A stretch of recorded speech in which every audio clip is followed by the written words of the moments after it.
आणि आता एक ब्रेकिंग बातमी समोर आलेली आहे। लग्नाच्या 11 दिवसांनंतर बिग बॉस मराठी 3 फेम जय दुधाणेला अटक झालेली आहे। बिग बॉस मराठी सीझन 3 चा विजेता हा जय दुधाणे याला कथित 5 कोटी रुपयांच्या फसवणुकी प्रकरणात अटक झाल्याचं कळतंय।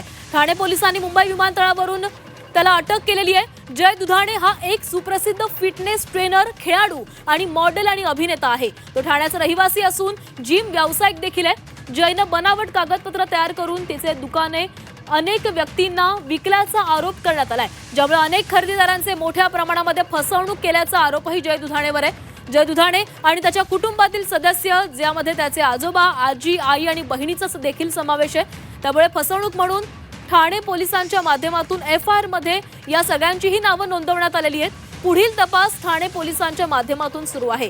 तर बिग बॉस फेम जय दुधाणे याला अटक करण्यात आलेली आहे। 5 कोटींच्या फसवणुकी प्रकरणी त्याला ही अटक झालेली आहे। बनावट कागदपत्रांच्या सहाय्याने त्याने फसवणूक केल्याचं बोललं जातंय। जय दुधाणे सोबतच त्याच्या कुटुंबियांविरोधामध्ये देखील एफआयआर दाखल करण्यात आलेला आहे। एफआयआर मध्ये त्या सगळ्यांची देखील नावं आहेत। काही दिवसांपूर्वी जय दुधाणे याचं लग्न झालेलं होतं। लग्नाच्या 11 दिवसांनंतरच जय दुधाणे याला अटक झालेली आहे।